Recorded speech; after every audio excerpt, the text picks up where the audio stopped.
Hello everyone, today we talk about the quality of early Roman cavalry. One of the most entrenched cliches in military history of Rome, in fact, pertains to the supposed weakness of her cavalry. I don't know how many people have actually interiorized this prejudice. I think that aside from the broader cultural, historical disaster of the last generations, let's say, most people in the past at least came to military history mostly through movies or video games. Today it's still video games, but in a way that has become ever less, and sadly so, detached from an idea, for example, of collective training. Basically, kids approach warfare in picking their team, just focusing on this sort of roster that they get from other, say, bigger channels on YouTube or some video games that tend to simplify or just propose certain units rather than others, let's say the more popular, famous ones, or that have become through this weird subcultural dynamics. Paradoxically, however, this has sort of flattened the idea, the understanding of what military history is and how we evaluate the quality of troops, of units, of corps, of armies. That, of course, stems from the good old diachronic comparative study, analysis, criticism of battles and campaigns, basically for a lifetime. This is, rather than a method, the method that of course must be explained further, as I did in other videos that you can find in the Historian playlist that I will not be addressing today. But going back to the old cliche, the sense was that Rome would have developed this heavy infantry, mostly from what was depicted to an extent with a republican or democratic background that never existed in Roman history, and that could have not, in fact, provided that enormous quality that the Romans had, not just among their legionary infantry, but their native Roman, also legionary cavalry itself since the beginning of Rome. I will not focus this video too much on how the cliche, the myth came to be that the Romans would have not had this great deal of cavalry. Most people stop to how much cavalry they had as compared to the other arms. This is, of course, an important indicator, but as we will see, for sedentary populations, the Romans did not really make, first of all, a poor use of cavalry, nor they actually stemmed from a historical background, especially in their early age, for which their cavalry was scarce or even less poor. However, the sense that there were other peoples out there that were apparently more proficient in mounted warfare, such as, for example, at least there is an idea of this for the Carthaginians or the Gauls, that must be actually debunked a little bit when confronted with the actual quality of Roman cavalry, and that is deeply entrenched for sometimes even identitaristic reasons, especially for the Celts, that for some reason in the internet subculture are inexplicably overrated in terms of military quality, and that it's incredibly difficult to make. In fact, people do not really have much of a military historical understanding to begin with. In fact, to understand that they weren't. There is also, of course, the East, this steppe. So, of course, in that case, the Iranian peoples at large, the Parthians, the Sarmatians, etc., had much better cavalry because that's basically all they had. And in that way, they would, of course, surpass Rome. That, however, at this point had actually such strong cavalry forces, also in a numerical sense, that wouldn't really suffer too much from it, without mentioning, as we explained often, and especially in our Eurasian warfare series, that the steppe was never actually stronger than the sedentary world. Militarily speaking, what you see, if anything, is that is often properly forgotten. That's actually a much bigger myth. Steppe cavalry developed largely on the basis of the sedentary military developments. We've seen it, for example, with Alexander's campaigns against the Scythians that literally triggered the birth of cataphracts, properly meant. It is something that, even just in terms of ratio of strength, is sort of evident. We talked about it a lot. Also for medieval times, that is sort of not as discussed as the ancient ones. I realize that many people who follow me are, because I see it, I don't really check that often, but from the type of information that I could even derive from, in fact, the YouTube analytics, many people watch channels like, for example, Kings and Generals that focus a lot on properly Macedonian warfare, Hellenistic warfare. It's their bias. They decided to cut it that way, and for some reason, lots of people have interiorized as a not just because of that, but also other factors, and tend to forget, in part, also the military development of Rome in a concretely political and social sense. Talking only military stuff is definitely what I always advise if you are a specialist. Making especially academia understand that you cannot treat military history, as it's actually going down, again, especially in the Anglosphere, as a sort of, again, we don't want to talk about that because it's allegedly, fascist or whatever. That's a joke, of course. It doesn't find, that's also why part of that academia is disintegrating, qualitatively speaking. But there is also this sort of lack of awareness towards more, I would say, more structurally important topics that you can appreciate throughout all medieval times, that are really kindling that sensationalism and orientalistic sort of overexcitement you find on these channels often, including the one of paradoxically sort of normalizing Roman warfare as if it was something that you shouldn't actually think much of a big deal of because it's sort of overrated in itself, and maybe talking about this more every single detail of Macedonian warfare, not talking about other aspects, also Celtic warfare, Italic warfare, of Carthaginian warfare, and more. So I don't really know in that sense, because I haven't spent much time observing it, what are the actual societal, cultural factors that bring people to have this kind of opinions. You can sort of suspect them at the root, archetypically, and knowing the history of different countries and so on. But definitely there is still a problem in restoring, especially Romanity, the exceptionally unsecular and unmodern cause of its greatness that does unavoidably pass through its Indo-European equestrian culture. Today we will not talk much about that, in fact, more religious or cultural aspect that would in itself, just from the Roman sagas, highlight beautifully what the mounted warrior for early Romans really meant, and what kind of warfare in fact existed at the time. We'll just partially observe this, but also realizing that this continued throughout the entire Roman world and history, and also because, of course, lots of peoples that Rome conquered had the same. All sedentary Europe, especially the Indo-Europeans, but not only, were particularly into this.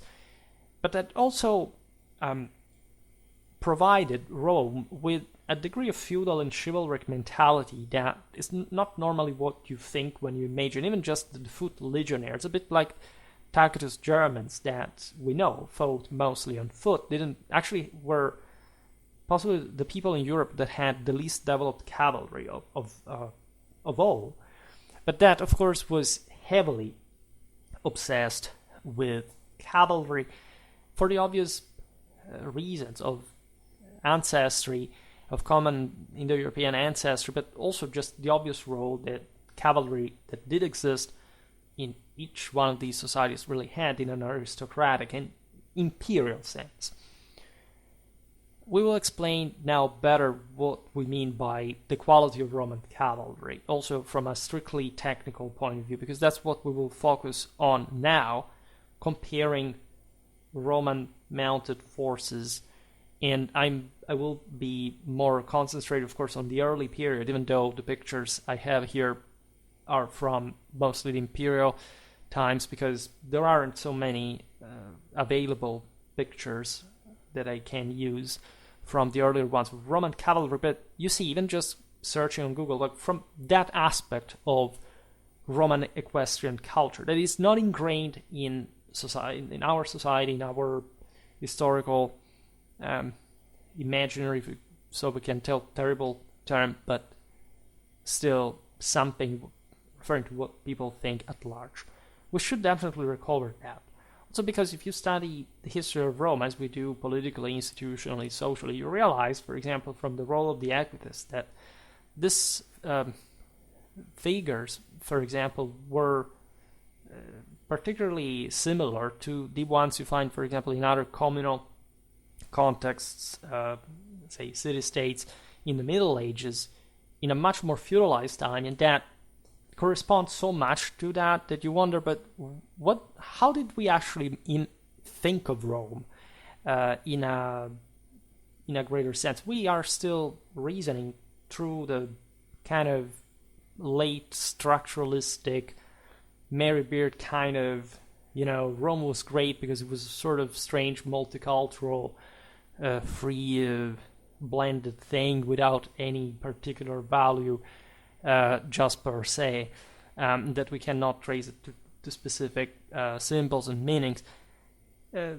Times will likely change. It's also important, however, to explain history properly, because at a point it became seemingly just about this factionalism. And so the extremes, well, we actually have history that can give us sort of an objective, concrete dimension of this. We will talk, of course, more about Roman cavalry, but today's video is just a general introduction to the issue. So, contrary to popular belief, both the Roman cavalry and that of her allies, we're talking here especially the Romano-Italic Confederacy, were, in fact, quite strong. But I really mean it, right? When facing equal numbers, they never lost a battle. Simple method, simple trick. Do you want to know how qualitative a certain army was? Look at what they did in condition of numerical parity, or of course of inferiority, even though, as we'll see now, in fact, some of the most famous Roman defeats in Republican times did stem from such inferiority in the number of cavalry. And we see every time there is parity that the Romans never lose a single cavalry engagement, which is amazing, because it really shows how superior the quality of their mounted forces really were. We talked about Roman archaic cavalry on multiple occasions. I even talked about its tactics, etc., so you can go check that out in the Archaic Roman History playlist. We'll talk more about that. But we remember how there are numerous instances where Roman cavalrymen, when not proper knights, triumphed over their enemy counterparts in duels. The distinction between knight or cavalryman or horseman here is relative, because of course we're not talking about medieval knights, and the word knight, as you know, has a Germanic root. It means servant is connected to some clienterly issue that, and say properly, dictionary that developed during the Middle Ages, the properly feudal era. So it is indeed true, we will see it better later, and this is notorious, that of course ancient cavalry was weaker than the medieval feudal one, and there are very specific reasons why that was the case. There wasn't, with exception, confirming the rule, of Macedon feudal states in Europe, and not even Alexander's Epiroi were, of course, as performing as a 13th century Western knightly conroi. But the archetypal meaning of cavalry was probably even stronger in Roman times than it would become later. It is true that the migration era, of course, reinjected a lot of that properly hardcore originary from the spring, right, of the steppes, equestrian culture, mentality, etc. More than else, from the mid-6th century AD, there is a shift in political and social balance.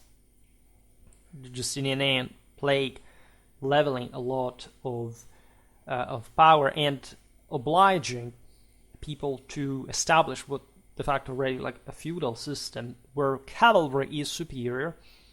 Actually, throughout the medieval millennium, cavalry would be decisive on the battlefield only for 150 years, right? Which doesn't mean, however, that it wasn't, even towards the very end, which is often underrated.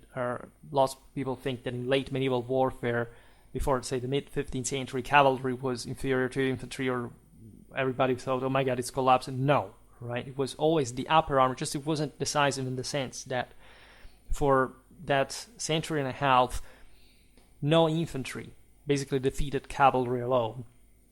It's not that they wouldn't fight them, but they would normally fight with combined arms, and so together with cavalry along the footmen, and you know that on Schwerpunkt we really talked a lot about this. But in the Roman sagas we find definitely that archetype, of course, of Indo-European matrix and beyond, universally imperially, of knight, right? The Roman heroes are fighting on horseback. They have an oligarchic status, they have a quasi-divine aura, and this manifests quite concretely on the battlefield. There is a veritable taste for single duels, championship, decapitations. The Romans fight against the giants. Think about Titus Manlius Torquatus. The sense of warband closeness and compactness, just look at the stone of Valerius Publicola, is through the roof. Up to very late in Roman history, that's the thing that has tricked us too much. It's as if, we were tricked by the beginning of some sort of republican regime in the 4th century BC, imaginifically, when things definitely really changed brusquely for Rome. We've seen it in the ensuing conquest of Italy, as a matter of fact, from a single city-state. That, however, shows us how the elite that created the Manipular Legion, also conferring the imperium to plebeian officials, actually, is definitely soaked into that hyper-equestrian sense of themselves, and it remains so. If we look, in fact, as we'll partially do today, at the proven quality, for example, Roman bodyguard cavalry, and so the one of command proper throughout their entire history, and not just at that level. The Romans, of course, in the archaic era were mostly about such individual capacity. So as we will see also, that's why I was saying the same for the Celts, right? Except that we don't have the prejudice for the Celts, but for the Romans, apparently we have it for the Celts, that being a great individual rider and fighter on horseback means that cavalry is strong. No, cavalry is strong when it has a collective training, right? And that also comes, of course, on top of the fact that the individuals are good.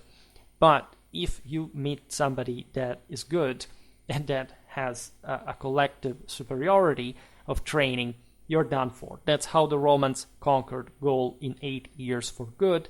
That's how we do not actually find any problem that the Romans had regarding Celtic cavalry, except in numbers, as always. Like the myth that, again, Celtic cavalry was that strong, we'll see it later, even without, again, any political, social evidence of particular cohesion or collective training or whatever, that just in a tribal context, in fact, it's completely normal not to have is deriving from the same Roman overstatement of Gallic quality, and mostly the fact that the Gauls did really have a real passion for horses.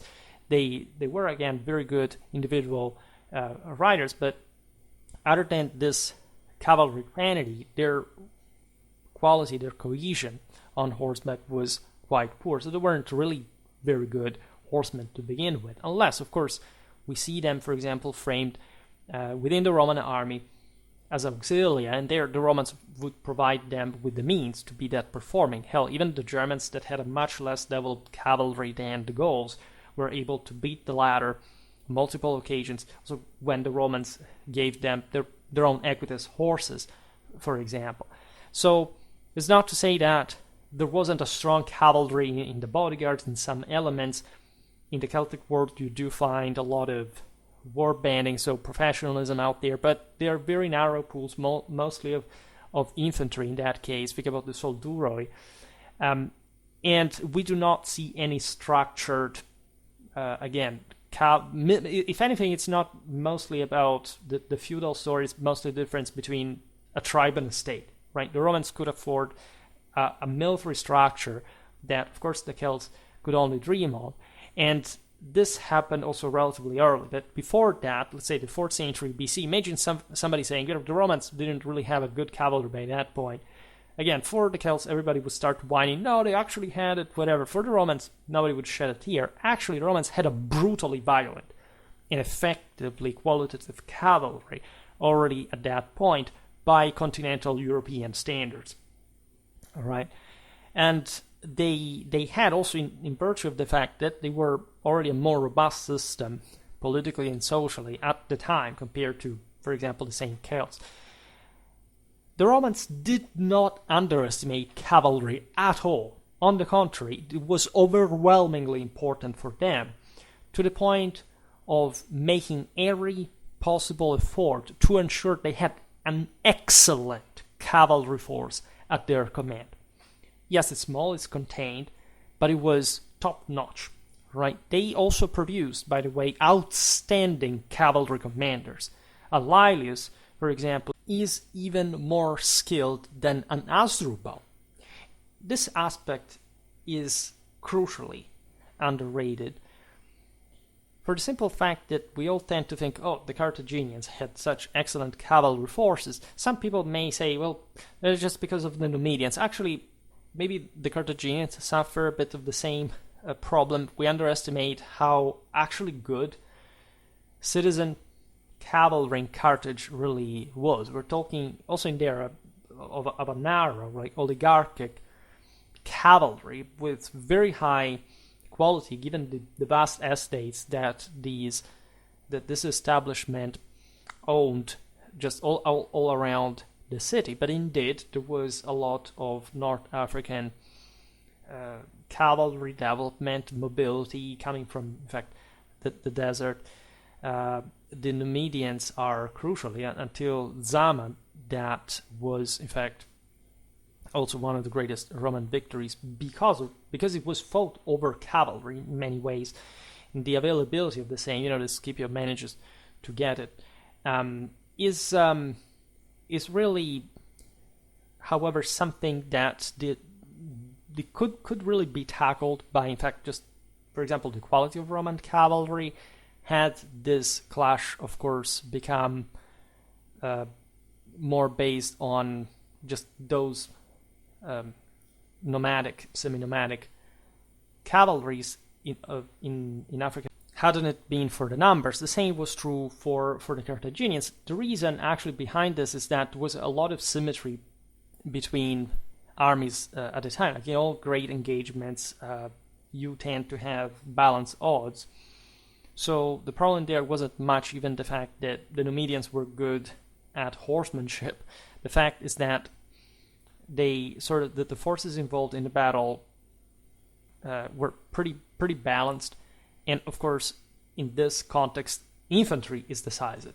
Cavalry does not win battles. There is a combined armed tactics that, of course, the Carthaginians had pioneered. The Romans from a Hellenistic tradition, and especially with the great display, an Ibalic display at Cannae, reaching the peak of that. But the Romans have learned equally at that point the same. So we're speaking another scale of warfare here, and in which cavalry individually, in fact, loses just per se the counter that we're giving it, with comparing just it individually between this people or another, as if they weren't part of a broader system. That's the reason why, say, the steppes had stronger cavalry and than the senators, but they lost to them anyway because of the latter's infantries. However, you do not hear, at least too much in pop culture, that, I don't know, a Laelius, for example, is superior to Asdrubal. And even less, someone pointing out, well, so then the Romans had a hell of a cavalry commanding capacity. Yes, they had. How much is this celebrated? How much do you remember Rome for this? Not much, really, at least again in pop culture. In reality, of course, Roman cavalry was nor ineffective nor inferior in quality to any other cavalry, at least until the imperial expansion reached the east. We will see it in a while. Here, populations existed that, as we've seen, due to their social structure and military traditions, specialized in cavalry only, right? So the Parthians had great cavalry, but in a broader military sense, they were actually pretty sorrowful and actually mocked, especially because of their lack of obsidianal capacities. But again, the dramatization of Roman history, for which especially people who hate Rome for some reason have always to point out, but look, in this case, like at Carrhae is not the proof of a, say, absolute superiority of Parthian warfare over the Roman one. It's just a poorly led campaign from the Roman side for command reasons that, of course, pertain to the broader civilization, but that in fact ends when the Roman Gallic auxiliary cavalry is cut down by the Parthians, and so the situation is unbalanced for reasons for which you have to, of course, appreciate Surena's capacity and the Parthians, but also the fact that the Romans had screwed up by themselves. And so the fact that even that Gallic cavalry, you see how the thing balanced up, so it was notoriously less effective than, say, a Parthian one, could still be, however, something that would have balanced the system. And in that case, actually, I wouldn't, let's say, we don't have to think that the differences between these cavalries in absolute terms were so wide. Actually, in the ancient world, even more than later years, of course, differences were smaller because civilization hadn't sort of developed to the point of creating massive imbalances. It's sort of symptomatic of the modernistic and secularistic obsession for determinism and technologism that, as I was saying at the beginning of the video, kids today focus so much on the various differences of ancient peoples and are not even able to understand the macroscopical, disproportionate divides that exist today in the world in terms of military power, thinking that, I don't know, some second world countries are able to defeat NATO or something like that. That's a mental illness. That's not a normal thing, right? But that's also in the sense, that's also reflected in this sort of abstractionistic, feministic, anti-virile, anti-traditional idea of fixating on things, for themselves without a context, without broader background, competence, and education. It's extremely exemplificative of our time. Now, Carrhae and not Carrhae, the Romans were always hegemonic in the Levant, and there is actually an exceptional Parthian capacity to manage, even to exploit important events throughout all this period, including the Jewish revolts, to actually make the difference there. The Sasanians are much more advanced also because they have an intensively Romanized level of civilization, and things will start changing there also with other balances that will actually prove until the very end of Nineveh that the Romans, even with half of the empire lost, were superior to a world that in fact was not as subtle, as civilized as the Persian one. Now, going back a bit to the origins, we should, that's when the legion and the archetype matters a lot, the lack of other more consistent evidence. The first Roman military unit that we know of was cavalry, were the 300 celeres, which means the speedy ones, the mounted guard of Romulus himself. Every Indo-European hero is not just the greatest rider, but he has a retinue of the greater riders. From a quantitative perspective, Rome maintained her cavalry within relatively limited bounds, as we well know. In the legion described by Polybius, there were 300 cavalrymen in total against roughly, say, 3,300 men. Actually, there were a bit more when we think of how the actual legions were put together, but this is a video that I will leave for the Polybian legion that we haven't discussed. It's an incredibly important topic that I treasured for later times where I could reach more people. Without mentioning, as we'll see now, the role of the Sulci that actually had thrice the amount of cavalry, which accounted actually for something like 1/3 of the entire social legion, which actually shows you that, of course, the Romano-Italic Confederacy had a pretty strong amount of cavalry overall, and that Rome, of course, developed from a region in Europe that, like most sedentary ones, wasn't to develop, in fact, a feudal cavalry-based warfare, but that still presented a pretty large quota of that. How often do you see, even again, properly represented Italic cavalry or Italic warfare in general? I just made a video about the Italic background of Rome in a broader ethnic historical sense. What you see mostly is not to say, again, that these people, it's just a bit like the Gauls, right? The Gauls are also normally represented, of course, on foot, because that's how they historically fought by the majority. But how often the say Celtic cavalry is represented as a sort of symbol of emotional liberty or purity or bravery, and how often have you seen represented Italic cavalrymen in the same way? And considering also their fierce equestrian tradition and capacity, just saying, I'm not saying that you personally do it, that people do not know in general, that historiography isn't aware of this, that scholars do not tell us. It's just, I'm running a YouTube channel here, so I'm sensitizing people towards such topics, because here they wouldn't hear of that too much. Remember that YouTube content creators are often pleasers. They make videos based on what the same YouTube tells them is a trendy topic, and that's how they talk military history. I run things differently because I cover literally everything in the same amount. I have an encyclopedic standard and also one of greater and historical accuracy that pays less, but I think on the longer run should perhaps make a greater difference. Because this is a serious topic, also because of such implications. So, Polybian Roman armies were actually well endowed with mounted forces.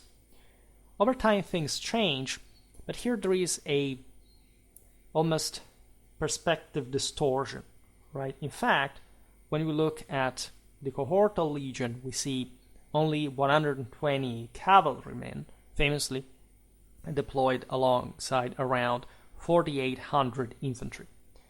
It's very few. These, however, are all Roman citizen troops, and the cohortal legion is sided, as we will see now, by auxiliary ally, which basically corresponds not to a military, say, change per se, but just a political, social one. Here, the Romans were using a lot of cavalry themselves, but they weren't obliging their own Italic allies to pay for that anymore. This is crucial to understand because cavalry was notably expensive. It's the same reason why, again, sedentary Europe did not have a cavalry superiority in their forces. There simply weren't the resources in the ancient world with that specific political and social profile and moral temper to have infantry being beaten by cavalry. This is extremely important. The Celts, the Italics, etc. had pretty tough infantries that kept their own cavalries at bay. This is true for the Germans, this is true for the Iberians even. And when you start seeing these peoples having sort of more cavalry, it's usually lighter cavalry as well.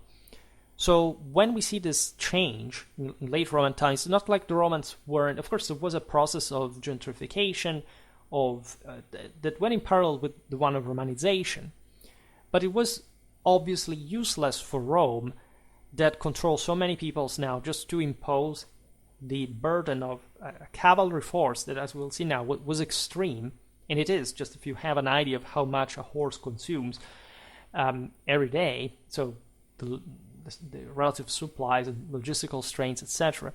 But to the allies that did provide this cavalry, that in fact, not being decisive against infantry, could be trusted in war, right? And we're talking, of course, allies that, just like the Italic ones originally, had an interest and, of course, a willingness to fight for Rome, right? They were deciding that, right? Because if they hadn't wanted to do that, Rome would have defeated them, yes, but would have defeated them because these people did not want, essentially, to die against Rome, because otherwise they would have done it. Other peoples did it, and remarkably are often, in fact, the least developed and also the least military capable to begin with. So civilization is not an option. These people were siding with Rome, and this is the narrative that you also never hear, that you cannot control. Also, looking at early imperial forces, this with a ridiculous amount of 250,000 men, an empire that stretches from Scotland to the Persian Gulf, if the people that live in it aren't giving green light, right? Only lesser people think that they live under a superstition when somebody is obliging them to be in a way or another. In the world of tradition, there is no such limit whatsoever. What that actually means is that you're backing down because you're too weak and you do not care, essentially, for the alleged values that you own, but to complain and remain subservient to someone else. And this is the history of mankind, that Rome was also actually flipping in a transfigurationally divine sense, elevating the subjects to the same Romanity through this honor, actually, as subject people to bear arms and prove their own superiority within the system. As we just observed, cavalry was notably expensive. That's why initially Rome had preferred to require her allies to contribute detachments of cavalry that were often thrice larger than the Roman contingent, functioning as a kind of covert tribute. The Italics had provided this as a manifestation of imperium. The Romano-Italic confederacy was granitic, even after the bloodbath of Cannae, which was a much more, in fact, traumatic outcome for Hannibal than for the Romans, as a consequence, showing how that very blood and soil of equestrian backbone was really at the root of the same establishment fealty to Rome and her rearrangement of the inversion, really, of the fall towards Pelagianism, that, in fact, the crushing victory scored on Carthage by these very peoples back in Rome really mirrored. Later, with the introduction of the cohortal legion, as we said, cavalry was provided by auxiliary units, which would be purely cavalry as well.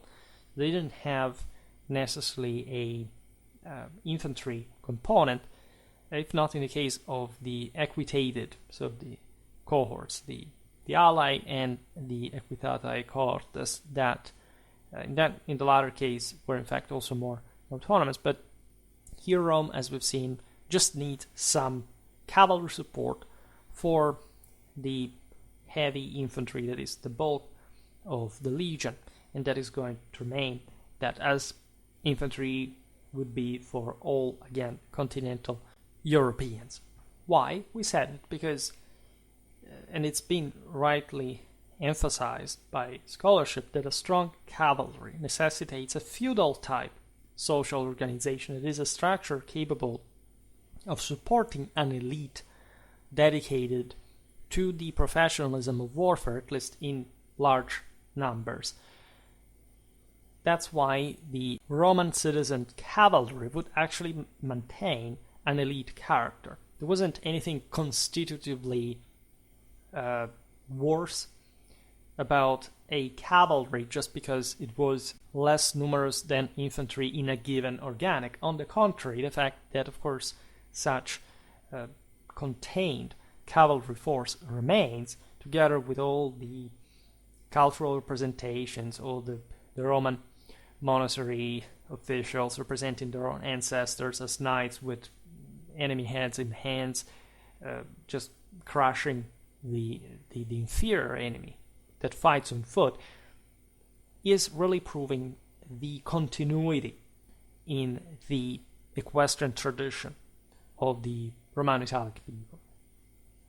Beyond this consideration, the size of Roman cavalry was also limited for broader international and environmental factors.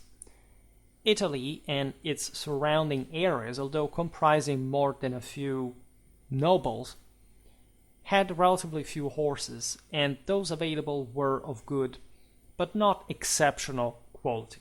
There wasn't any enemy of Rome that had particularly strong cavalry. The Romans again had to arrive to the steppes, to the Levant, in order to meet such horsemen. Someone would have been hired probably earlier than we can prove documentarily, but it's obvious that the Italics, the Celts, even the Germans that actually in the east were also gradually expanding towards the Iranian world that it would eventually overwhelm. It would take half of a millennium though. Wouldn't, in fact, necessitate to develop particularly large amounts of cavalry forces. I'm actually preparing a Pillow Schwerpunkt episode on Germanic horse archery. And of course, right, the Cherusci of Arminius, even as West Germans, and so the ones properly aside from, well, the North ones in Scandinavia that had the least cavalry of all, would actually field also horse archers. That's absolutely normal. Consider what I always say, that aristocratic often go out there hunting. That's something you can see easily also in the later Roman Empire. There is a greater influence of the steppe at that point, but don't think even, say, the early Romans in Latium or the Italics in the rest of central, southern Italy wouldn't simply know how to shoot a boar from horseback with a bow and arrow.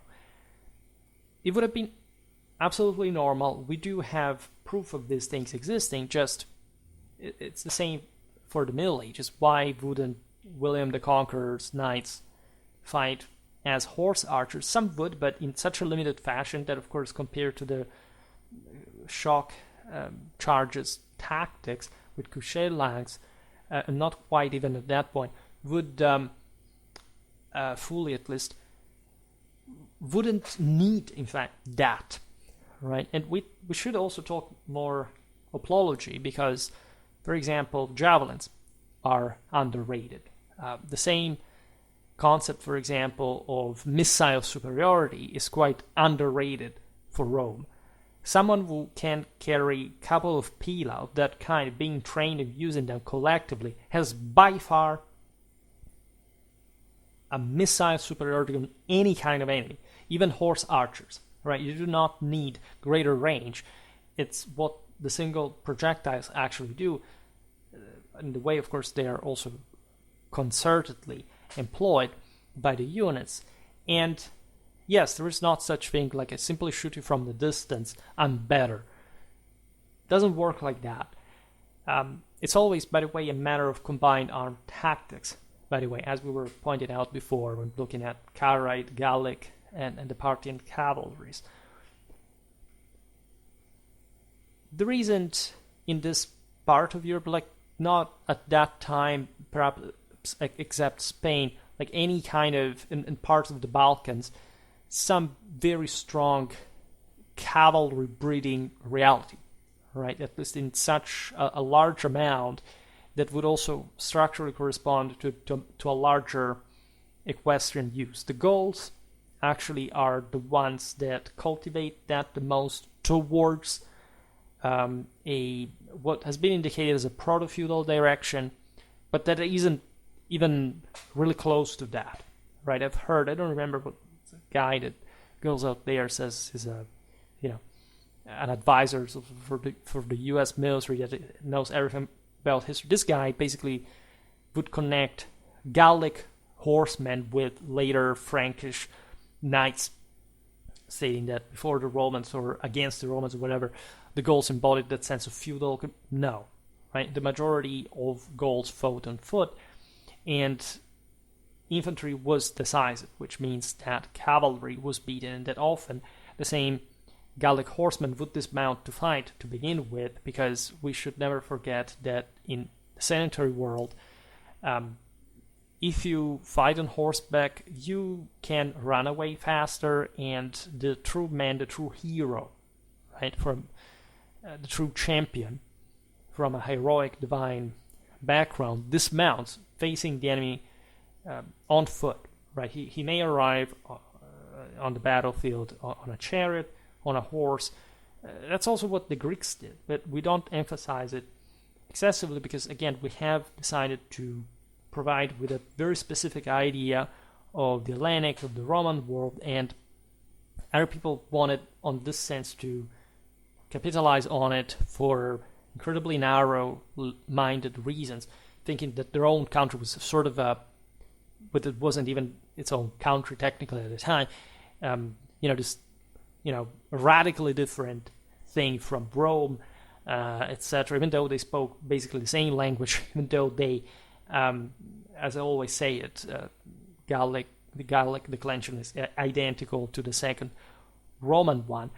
But aside from that, just seeing things when they were not present. We've talked more about what it meant really just to be a tribal people and having to field a decent cavalry to begin with, right? Unless you were a nomad from the steppe, and even in that case, it was sort of more complicated than it seemed. Lots of horsemen does not really mean necessarily better ones. In fact, in the steppes, as you know, the proportion between the heavies and the lights is even greater than in the sedentary world. I mean, the amount of cavalry in the sedentary world compared to infantry, for example, is not that, say, the infantry is still a heavy element, but that also speaks for the robustness of the sedentary world against the steppe to begin with. But, I mean, just a very narrow part of nomadic cavalry is actually heavy, is cataphract, is something that is meant to shock through, in fact, the sedentary heavy infantries.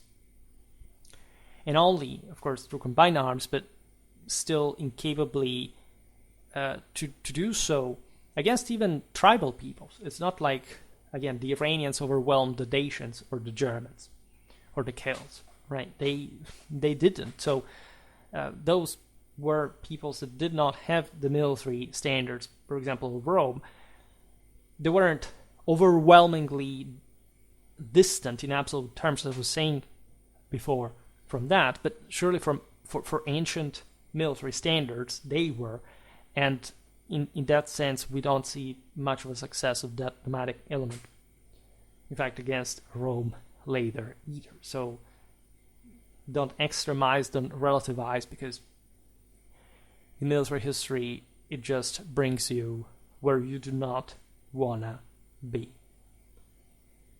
Consequently, when we think about this sort of geographical location of the Romano-Italic world, we realize that it was simply more practical to specialize in heavy infantry. That was just something that they didn't even need to decide at a point, that it just came naturally. Constituting, of course, the core of every army in such an arm. In the early battles of Roman history, we have seen it, as I was saying at the beginning in the video about archaic Roman cavalry tactics, the horsemen were often kept in reserve and would intervene during moments of particular crisis, sometimes dismounting to fight alongside the frontline infantry. So if you want to draw a parallelism between early Rome, the Celts, and the Germans, just know, and we've seen it well in that video, that very much that idea we find as late as, I don't know, the Anglo-Saxons at Hastings fighting dismounted, maybe after having come, as they did, but some would actually fight on horseback, but coming on the battlefield to dismount had been a Romano-Italic thing as well, together with the entire hero, standard pack mentality, champion, single duel, etc. We know it very well. We have lots of Latin, for example, just there because Latium was richer, we have more of that, but incredible panoplies. I always show the Lanuvian one, for example, that pertain to a time in which, from the same cuirass, we know that these warriors were, first of all, needed to have a radical athleticism, but they overly emphasized it also in the aesthetics of the same armor, mimicking that bodily capacity. It was an overwhelming level of individual training, just like in a knightly society. Not really a feudal one. Again, this word feudal can be used alternatively. There was actually a feudal Rome in a non-comparative sense to say Macedon, that we can intend just in this patrician oligarchy owning all the land and not having unlocked, in fact, the plebeian resources as far as at least a formal army was concerned. I made some videos about this very feudal Rome, but because it's not feudal to the point that, as we just said, in archaic combat, the horsemen could simply be decisive. They were, however, very punching. Like, there are some accounts in the Roman sagas that actually show how these contingents were not that few either, right? If you look at Romulus Scalers, you realize that those were in theory like the entire force of the army. Of course, it's a legendary dimension. There was always someone alongside, but in later sagas, you find actually pretty consistent forces, say 1/3, and at that point you start saying, well, you know, of compared to infantrymen, and you start realizing it's not that few, considering that cavalry itself was superior to infantry, at least in an individual sense. Collectively speaking, not, but still it was a relevant force to begin with. The fact that they dismounted shows mostly the necessity of having a mobile reserve that you can make intervene in a particularly critical moment where, in fact, the front line was about to fall, or simply trying to outflank the enemy. Considering, we'll not digress here on archaic tactics specifically, but of course, the smaller the armies, the more complicated the battle can become, right? The more movement you have, the more individual success you can have as a single fighter, and so very important feats that these guys would celebrate. We understandably, just from the type of panoply that they had, we understand how versatile Also in single combat, they really were. Not that the Romans would actually abandon that individual mentality, even in the very strongly drilled legionnaires. Actually, that was the extra gear, perhaps, of Rome to begin with. The fact that they weren't like the Greeks, simply distancing the enemy in a greater theoretical sense of combat, right? They really thought that they had to throw themselves, in fact, on those sarissai, just to beat the enemy to death, in spite of anything. So it's a completely different mentality. In other instances, we know that this archaic Roman cavalry initiated the fight. In any case, consistently playing an active role in the dynamics of combat. So definitely, as we were saying before, not just like a secondary arm. Unfortunately, we do not know what we would like from the sagas, because they derive from the 1st century BC, when these meanings were quite clearly understood but not rationalized, and for a history was too distant to gather too many other technical details, and in fact the Romans themselves did not care about. If you read Caesar, he does not explain, that is very late of course, he does not really recount a battle like quite rational and positive Polybius would do, that tries to explain to you how the battle actually went as if you were watching like not quite like it from the distance, but still giving you an idea of what mechanically, materially happened. Caesar, as a true Roman, would concentrate on the moral side of the story, and actually, from a Clausewitzian point of view, as we've seen also in the video about the Fortuna Caesaris, reflecting these principles at all levels of Roman culture, would really look at moral forces, would look at what makes the greater difference in war. In the later periods, particularly following their encounters in the 3rd century BC with Hellenistic military traditions, during obviously the Pyrrhic Wars and the Punic ones, the Roman and allied cavalry were stationed on the flanks of the infantry line with that standard wing role, right? Fighting on the wings, they aimed to execute flanking maneuvers or to prevent them. The same term for wing in Latin, ala, was actually attached to the Italic contingents as a whole that also had infantry, because these would fight on the flanks of the Romans that were the very best center. So there are meanings here attached to this whole development that are quite political as well as cultural. However, during the 3rd century BC, we witnessed to the full maturity of the manipular legion. I still have to make videos explaining the whole deal, why this army had come to be in that way, and how actually primitive and rudimentary before the 2nd century BC it really was. It was that effective actually still at that point, also creating a lot of headaches to the same Pyrrhus that was ranked in antiquity second only to Alexander, but that in fact did not contemplate much maneuvering to begin with. The Romans had not really needed to do so. They had, as we've seen in Polybian times, they are the same ones. In fact, that's important amount of cavalry from the allies especially. However, the employment of the same was pretty conventional, especially during the Second Punic War. You know that the Romans under Nero, under Scipio, begin to mimic that infantry flanking capacity at the Metaurus in Spain, in Africa, that the Carthaginians had basically brought on the fore from the Barcid school. That was in turn an evolution, a completion action of the Hellenistic combined arms tradition. However, it's at this point that the Romans were not particularly quick to grasp the significance of the more active role assumed by cavalry due to the new concepts introduced by Hellenistic generals, and they suffered the consequences of this.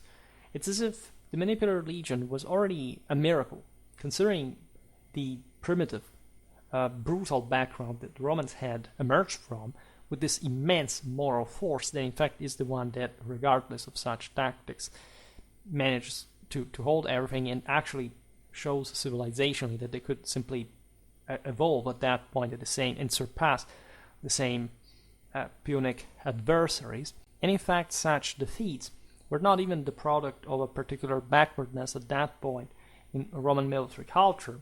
Actually, the Romans were quite competent. If anything, it's a great genius like Hannibal's that is also not adequately backed by his homeland that causes them. If you look, for example, at the Roman array at Cannae, it wasn't a bad array. I mean, the Carthaginians were up to something simply that nobody had ever done, because literally it was done in Cannae, and ever since every battle plan has never surpassed conceptually what Hannibal did there. We'll talk about the Battle of Cannae at least in 3 videos in a row, because it's incredibly important to understand the principle behind it in the art of war. Probably every element of the army being used, right, converging to a specific purpose, not hammer and anvil, just like in the Macedonian tradition. Something really new that the Romans are in fact able to use effectively, to learn and use effectively against the Carthaginians themselves. So in the battles fought against Hannibal during the Second Punic War, the Roman cavalry consistently faced a numerical disadvantage, what we were saying at the beginning.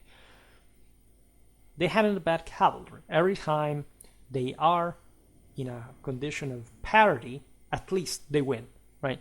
This is the case in Zama, right? They have a greater number of horsemen than their enemy, and they win. Even though at that point both the Romans and Carthaginians were heavily dependent on the Numidians to begin with, but that's what I was saying before. Here, it's not much about who contributes to what. It's not like the Numidians were sharing the same power that Carthage or Rome had. If anything, still their participation, like the ones of the auxiliary and the ally later on, is the proof of Roman superiority. The same goes for any auxiliary, any mercenary. The difference is blurred at that time. However, indeed, there was organically a problem for Rome during the Second Punic War regarding mounted forces, so that such difference with the Carthaginians results in heavy defeats. Cannae, of course, being the most important, but not only. In the ensuing centuries, the Roman military structure demonstrated, however, sufficient elasticity and adaptability to incorporate cavalry into a well-balanced force. We've seen it by Marian times, where the ally are already well integrated.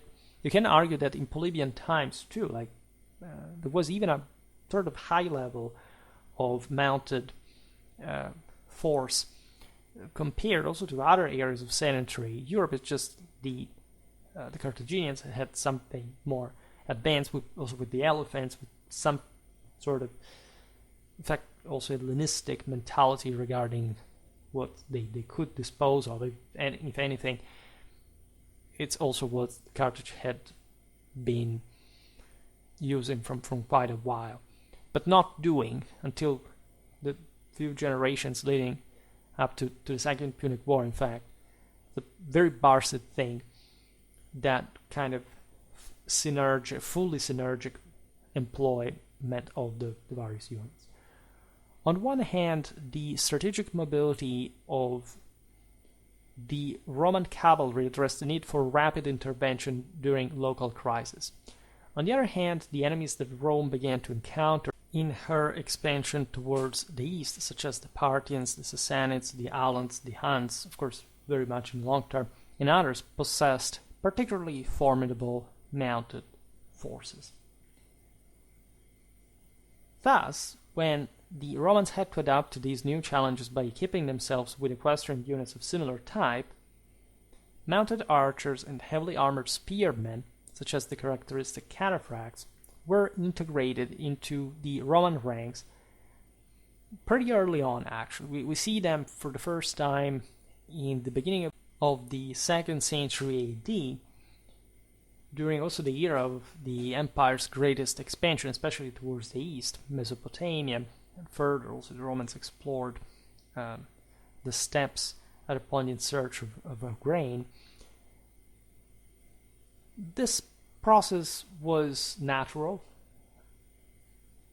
It likely started happening earlier than we think. I mean, some cataphract in the Roman army surely appeared very early on, from the 2nd, 1st century BC. I mean, just look at Pergamon's altar, the Seleucid spoils of war, the manichae, essentially what cataphracts used. The Romans at least integrated these auxiliaries quite early on, likely even more from the Hellenistic world than the Iranian one. But the Seleucids, for example, had done that after Antiochus Anabasis. The Romans would meet, of course, with the cataphracts at the Battle of Magnesium. In fact, the more interesting side of the story is that the Romans start creating their own units of cataphracts, in fact, from the 2nd century AD, meaning that these were actually Roman forces that were not brought from the outer side. They were just replicated artificially. And in this, telling the truth, and this is especially evident in the late Roman Empire, the Roman cataphracts would never had a great success, right? They were beaten even by lighter forces. They were so artificial that, yes, they reflected the fact that an empire would toy with this stuff. There is something almost, by that time, Byzantine. We've seen it by the time of Julian, the Battle of Strasbourg against the Alemanni. However, it's obvious that you don't even need a cataphract to be competitive. As we've seen, just having cavalry in general, regardless of whether they're horse archers or whatever, it's what counts. At the same point that we were making before for cavalry, the Romans would keep at bay the Parthians just with their own Gallic auxilia plus their own Roman body. But the Parthians, if anything, defeat the Gallic auxilia because they ambush them. So it's not like even the Parthians themselves were saying, oh my god, there is an intrinsic quality about the steppes peoples or steppes-derived people that makes this guy winning always at parity of cavalry. That's not really how it works. Again, things are balanced. Combined arms are more important alone than these kind of technical differences and equestrian traditions. Just quality, of course, is perceived, and as we've seen in the Roman case, for example, against the Carthaginians, or before in general, we don't see the Romans being beaten in conditions of cavalry inferiority, unless they get to the east, where, of course, they had better horsemen, but they could still lose a cavalry engagement, which is kind of obvious, because otherwise the Romans could have never scored a victory over the Parthians, which instead they did rather often. It's moral forces. It's not some sort of materialistic, deterministic reason of some sort. Now, we will see. I talked about late Roman cataphracts at Similia. We'll come back on the topic at some point. It is a very interesting topic in many ways, but we shouldn't overestimate that type of troop, right? You don't have to make the mistake of falling into Hellenic, Byzantine theoretical abstraction when you think, because this was really typical of also Hellenistic warfare, bringing in the things that would amaze everyone to show that these were Alexander's successors. They controlled the world. They had elephants, seated chariots, all kind of catapults, engines, and then losing. For also with a disproportionate amount of cost. The Romans had, if you want, this simpler, more primitive pack of forces that technically, if you look at them, they're essentially the same type of troops, heavy infantry that you find in continental Europe, Just however, they're better drilled. They are the product of a civilization that has dramatically developed through moral force, and for that reason they're able to put other peoples down. Here it's the same thing, right? The importance of cavalry lays in all a set of equestrian culture that lives also throughout the Middle Ages through the same post-Roman traditions, reinjected at that point also by the same steppes peoples, by the Germans to a degree, for they had been influenced essentially by the same populations, being Romans and Germans. I made this video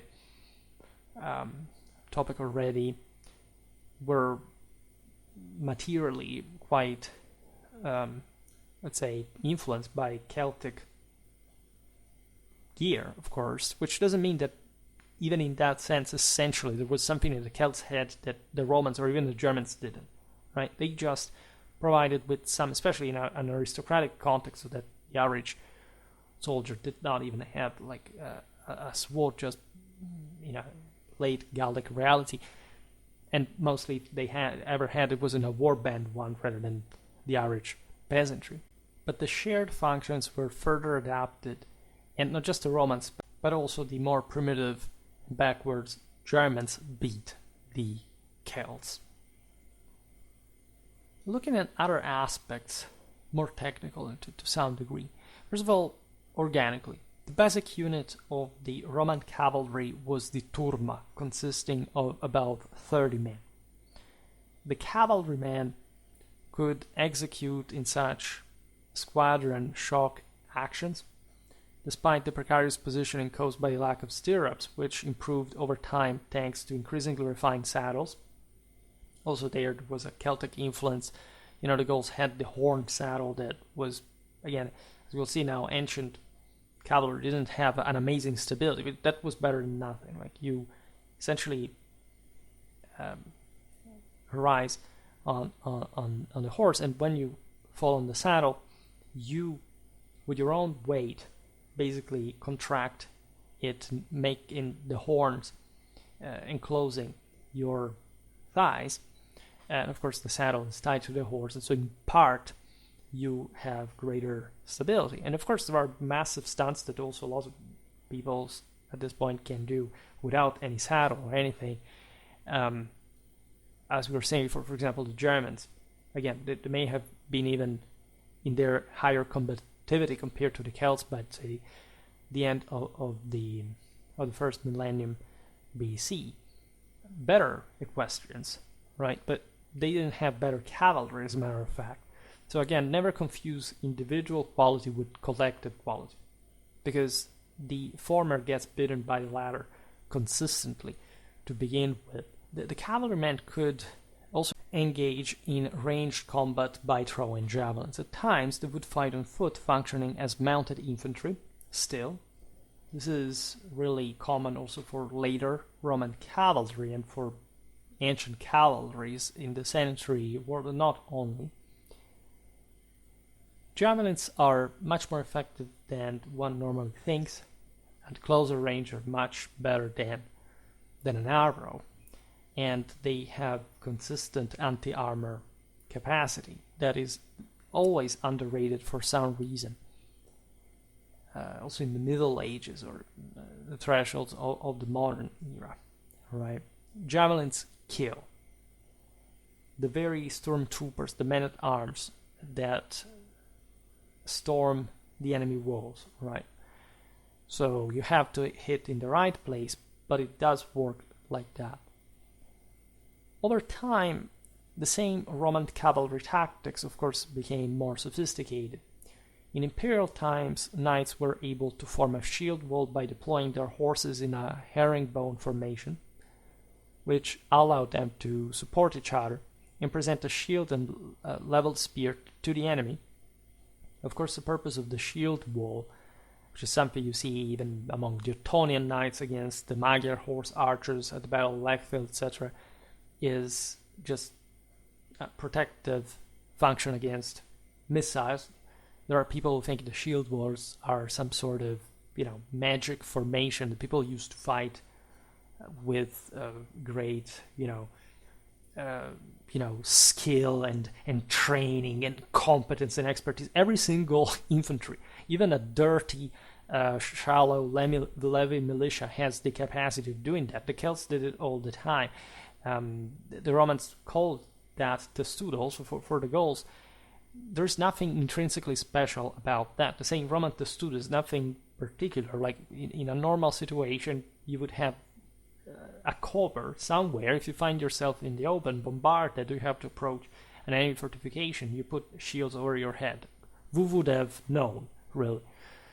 The fact that the Romans are sort of more famous is also because we have beautiful iconographic depictions, and of course the Romans were highly trained, but there is nothing other than such emergential defensive, in the absence of any better option, function of the shield wall. Here the ability on horseback especially is of course to maintain such cavalry cohesion that is crucial also in cavalry charges for that matter. But since of course missile warfare was quite intense, of course consider that the Romans fought consistently against other Romans, that normally any battle was, especially in the West, like an exchange of javelins more than else. Yes, there were slingshots, arrows, etc., but overall javelins hurt more, and in order to be thrown, of course cavalry has to come fairly close. They're not heavy javelins because cavalry would have found themselves at disadvantage against the heavy infantry. They had to use lighter javelins not to come too close at that point, because infantry was stronger also in that missile capacity. But definitely, I don't know, engaging some scoundrel in the Levant, like an ambush and guerrilla, of course being under enemy arrows, like, required these guys to protect themselves with these shield walls from horseback as a unite formation. Consider, by the way, that historically, this is also largely, we've seen it often for the Middle Ages, horses were largely unarmored, which means, and it's not like the horse is not a delicate animal. It is incredibly resilient, but once it gets crippled, it's really over, especially in combat, if you're riding one. So you understand there are also the different sort of non-obvious, non-intuitive dynamics that occur in combat, because with the shield, the rider protects himself, not the horse. Then the Romans adopted all kind of tactics, formations. We'll make a video about this.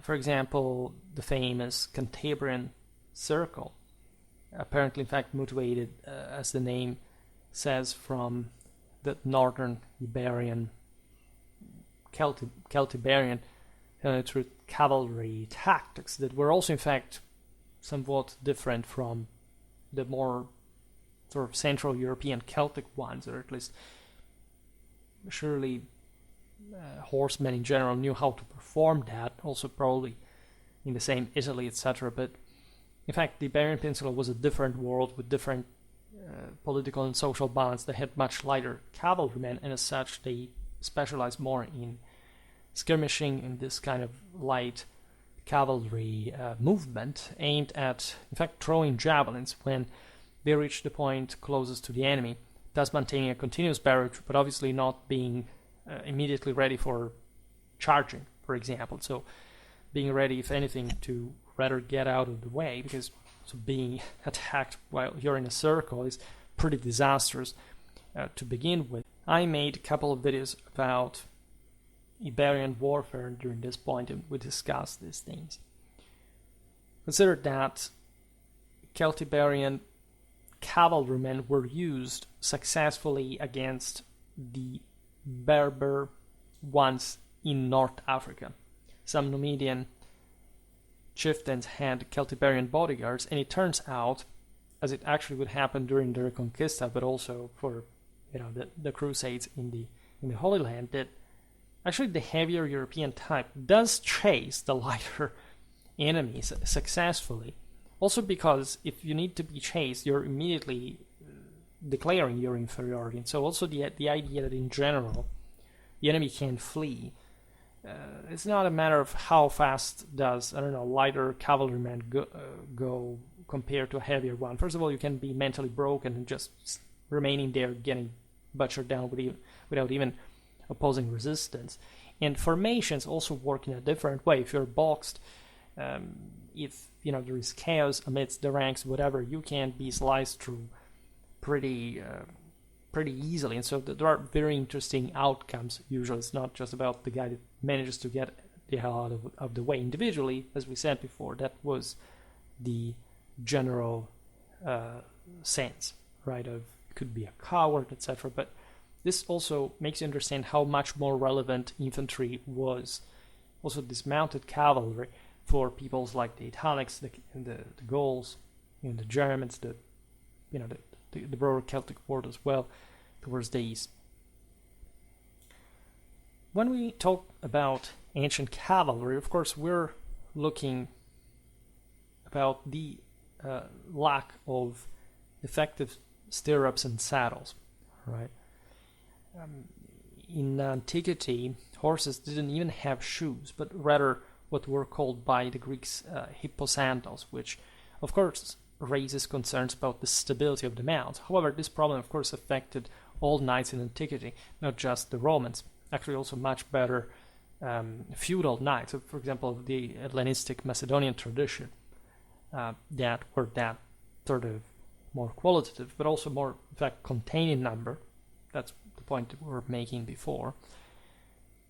The Hellenistic school is a bit, in fact, a blend of lots of things. That is not obvious, but indeed the core of the Hellenistic kingdoms repeats Macedonian feudal society. All right. However, of course, these cataphracts are created a bit artificially from the steps model that, as we've seen, contemplates a very different use. At least they operate together with horse archers, whereas the Macedons use cavalry mostly for hammering the enemy while blocking him on the anvil constituted by the phalanx. When we think about this, so people went as far, again, as I said at the beginning of the video. I don't know how many people still believe that Roman cavalry was not good, also just not in the origins, but in general. But definitely the fact that stirrups and saddles were not developed. I made a video on the spread of the stirrup, by the way. It's important to notice that not all knights depicted in the Bayeux tapestry, for example, use stirrups yet. Right? And we are, of course, at the end of the 11th century, beginning of the 12th. So his history of cavalry is actually quite interesting. I discuss it often in the series about Bronze Age warfare, to see how it's just between the second and the first millennium BC that you really have a proper cavalry arm, right? Not chariotry, not supporting aids on horseback for the champions, but a veritable cavalry arm, right? Units of horsemen that can charge to the enemy. And it's something, again, also very recent, right? You can argue that Rome is born more or less at the same time cavalry had become a consistent thing. Like they themselves were passing from chariotry to cavalry at that point. As we said before, Romulus Caelus are quite an important memory in the Roman legions. The Sasanians and the Parthians also rode without stirrups. Right? The shock cataphract element had developed definitely in that temper. The difference was, compared to the Romans, was that these peoples could use the exceptional horses of the Iranian highlands that were gigantic beasts that were even famously compared to elephants, and therefore could support the considerable weight of a cataphract rider. As we observed, there is all steps cavalry development. It is also, in fact, much more tumultuous, rapid, and desperate than we used to think. Like, the steppes were not a place where they had these tactics since ever, and they were just riding freely and happily, sacking the civilized world. No, they don't really work like that. And the same spread of stirrups is actually an indicator of weakening of the standards really upheld in the days of glory, where cataphracts had even included the horse archery element within themselves. At some point, this was true especially in the Arsacid armies. The Sasanians already changed that. People tend sometimes to believe that the Sasanians had sort of better, say, superior cavalry than the Parthian one. It was already a more gentrified, secularized, modernized split system, whereby they had differentiated more heavily between the heavy cataphract. It was even lighter in Sasanian times than in Arsacid ones, and the horse archer. Once upon a time, especially among the Sakas, something more heroically compact had existed. And of course, they were, an elite. We're not talking about a generalized system, but the very elite that in the steppes again remains so also very numerically did practice that. And actually the Arsacids were that good at it at the beginning. They were a hell of an equestrian people in that sense. Also ones that properly the Romans met originally contained that very wild sort of background. Now, the Huns, for their part, would be able to breed up to 300,000 horses in the Hungarian plains, enabling them to field an army of 30,000 horsemen. Only, however, we've seen this also among the Mongols, that these peoples move with everything they have. They need horses, but they can't. They must sustain themselves in pretty sort of depressed places, because the steppe is also in Hungary is not really the best where to live, and the amount of logistical strain, especially entailed by such by such amount of animals, not necessarily used in combat in their entirety, of course, is a great burden, right? And you see here, for 300,000 horses, you have 1/10 of horsemen expendable for combat, which is basically the size of the average regional force that is used, like, to grab, in fact, in a regional scale territory from the enemy during the conquests, if you win the battle against a counter force of that size. And we know that the Huns, at the end of the day, were not that successful in Europe. Finishing with the Celts as the standard of a continental tribal reality, anyone in such societies provided with a suitable horse would fight mounted. There weren't so many, right? The Gauls especially had a large amount of them, but still compared to sanitary standards. Fighting mounted, however, was not regarded as a matter of principle. It was, as we said before, fighting on foot was often considered, on the contrary, nobler and more courageous, as it was easier to escape while mounted. The general strength of infantry would oblige you to do so. We've seen it again in the aforementioned Battle of Strasbourg. The same Alemannic freeman taunted the nobility that wants to fight on horseback, bringing them to dismount, because they feared that they could have been, had they lost the battle, as they did, they could have been butchered down by the Romans, while their nobility would come back home and would become ever more powerful and seize everything they had there. So, still in this tribal world, those who chose to ride hand or could risk their animals were often gathered on the flanks themselves, on the wings. We've seen it, the videos about Celtic tactics are great examples of this. This was also true for chariotry that was used up to very late in time. Think about the Battle of Telamon in the 3rd century BC against the Romans. The problem with these groups is that we recalled it in our last video we made on the Celts, that was about the boy, in fact, that participated to that very battle, is that these Celtic hosts, as large as they could be, they were also composite to a degree that those forces that were arrayed in battle really did not know which was the group next to them, the clan. This was even true for cavalry that was less numerous. Essentially, the rider on his left and on his right did not really know the guys he was fighting with. So this is not really a great recipe for collective cohesion. Of course, they would have some of it, and preferably the same horsemen would fight in groups of people that would know each other. However, you don't really see such massive armies within the same Celtic world. Here they were fighting against Rome also as a matter of existence, and they were not habituated normally to array such vast amount of forces, because among them they just were smaller powers, and they didn't have thus this progressed collective capacity to successfully crush the Romans in open field, especially by that point in history. One thing is the Allia River, and I made a video on that too.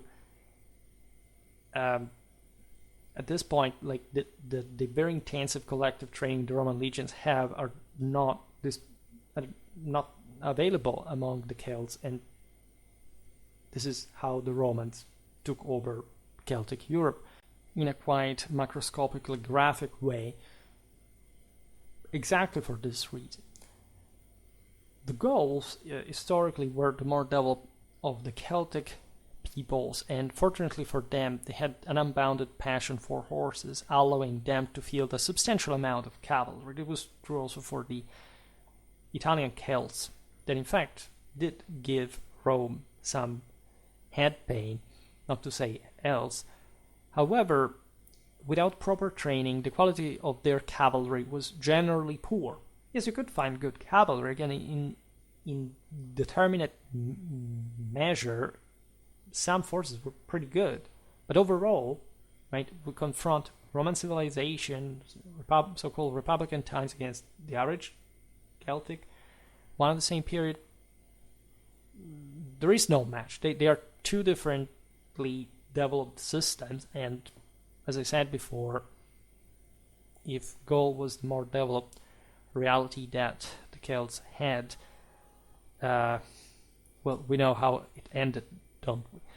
So, in general, it's really important to be honest while having these conversations, because history is a serious matter, and we should start being a bit more attentive, not to what we feel, but to what actually happens, so that we can take care of it adequately.